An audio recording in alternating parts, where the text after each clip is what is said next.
What if I told you the reason someone can't stop thinking about you has almost nothing to do with what you text and everything to do with who you are between the messages? The people who linger in your mind aren't the ones who replied fastest or explained everything. They're the ones who left just enough space for curiosity to grow teeth. Most people treat texting like a performance. Say the right thing, don't mess it up. Keep the conversation alive. I used to do this, pouring energy into long replies, waiting on notifications, trying to fill every silence. Sometimes I'd send a detailed story about my weekend hiking, cooking, meeting friends, and I'd get back a cool or a one-word reply. Frustrated, I'd overcompensate with another long message. Wrong move, that's being too present. Contrast that with what actually works. You're out with friends. You send a light message. Remind me to tell you what happened today. Was weird. Short, intriguing, leaves a loop. They respond with curiosity. The energy shifts. You're not forcing attention, you're sharing moments from a life in motion. Psychology explains this. Your brain craves variable reward, the same mechanism that makes slot machines addictive. Not constant stimulation, but unpredictable rhythm. Sometimes presence, sometimes absence. A heartbeat, not a flat line. If everything is always available, nothing feels valuable. Most people mistake silence for manipulation. They time their responses, they count minutes. But real magnetism comes from actually having a life that pulls you away. Work that absorbs you. Friends who need you. Goals that don't pause for a reply. Every interaction moves through phases. Sometimes attraction is low and silence shows up. Sometimes you're subtly tested. Sometimes conversation flows naturally. And sometimes attraction surfaces clearly. The mistake isn't being in a stage, it's acting out of sync, asking for too much too soon, or lingering when momentum is already there. Attraction isn't control, it's alignment. When your actions match your internal state. When you text to express, not to impress. The strongest position is, I enjoy this conversation but my life doesn't depend on it. That energy is impossible to fake and impossible to ignore. Curiosity follows naturally. Epictetus said, if you want to improve, be content to be thought foolish and stupid. Applied here, stop trying to win every interaction. Build a life that doesn't pause waiting for a reply. Texting becomes a bridge, not a trap. The goal isn't to keep someone glued to their phone, it's to give them a glimpse of a life they want to step into. And this is just the foundation. Here's where things get uncomfortable, because this is the part no one wants to hear. Attraction doesn't grow from saying more, it grows from editing, from knowing what not to send, from restraint, from leaving something unsaid on purpose, not to manipulate, but to let reality breathe. Think about the conversations that stuck with you. They weren't wrapped up neatly, they had edges, open loops. A feeling that something meaningful was still unfolding. Your mind stayed involved because it wasn't given everything at once. Psychologists call this the zygonic effect. The brain remembers unfinished experiences more vividly than finished ones. Mystery keeps memory alive. Let's put this into a texting example. Imagine you're messaging someone about your weekend. You could send, yeah, I went hiking, cooked dinner, saw friends, and watched a movie. It was great. That's every detail. Nothing left to wonder. Most people stop there and expect magic. But compare that with, ran into the weirdest situation this weekend. Reminds me of something you'd laugh at. Short teasing leaves a story open. They're now curious. They'll ask. They'll follow.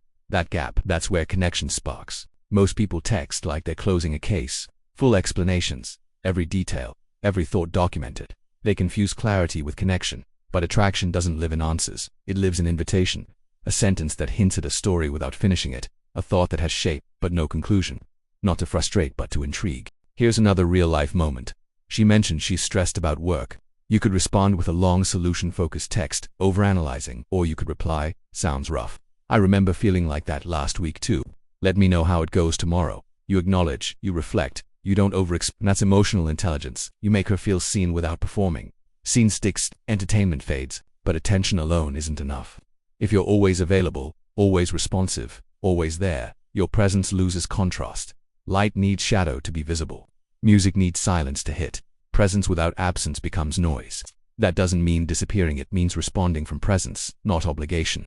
You reply when you're focused, grounded, not half-scrolling, not killing time. And when you step away, you leave cleanly, not abruptly, not cold, intentionally, while the energy is still alive. That's a discipline, and discipline is attractive. Here's the moment where many people sabotage themselves. Attraction has surfaced. She's showing interest, and you keep talking because it feels safer than moving forward. Maybe you chat for hours, exchange memes, argue playfully, but don't take the next step. Momentum decays if it isn't directed. Energy that isn't acted on turns into doubt. Texting is not a substitute for courage, it's a doorway. And doorways are meant to be walked through. Now let's talk vulnerability, real vulnerability. Not oversharing. The texts that linger aren't the polished ones. They're the human ones, a quiet admission, a thoughtful reconsideration. I've been thinking about what you said, and I might have been wrong. That lands, because it shows confidence without armor, strength without performance. Imagine sending that after a small debate. She now sees your honesty, your presence, not just your ego. The Stoics believe that the most powerful man is the one who governs himself, not his image, not others, himself. And that principle applies here. When you're no longer trying to extract validation, when you're not afraid of silence, when you're okay whether they respond or not, you become grounded. And grounded people are rare. This is the paradox. The moment you stop needing the outcome, you become more capable of creating it.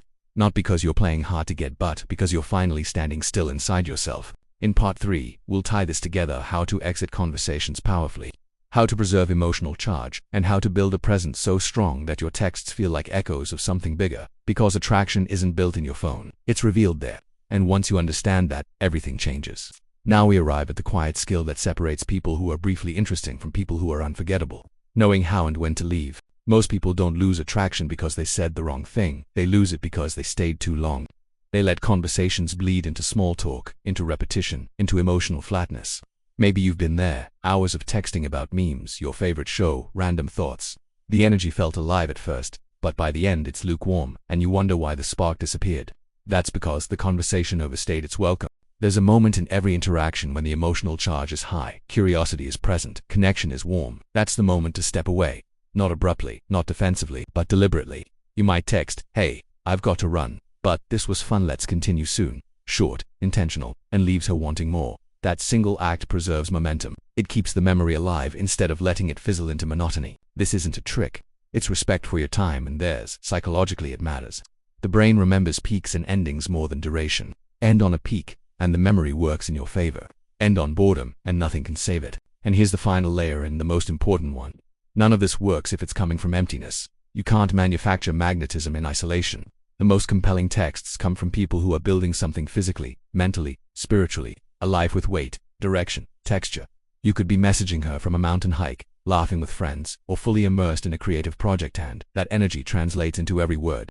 Marcus Aurelius wrote, "Concentrate every minute like a Roman on doing what's in front of you with precise and genuine seriousness." Applied here, it means don't center your life around being wanted. Center it around becoming solid. Texting then becomes an expression of that solidity, not a search for reassurance. When you stop trying to keep someone interested, you give them space to choose interest. And choice is the birthplace of attraction.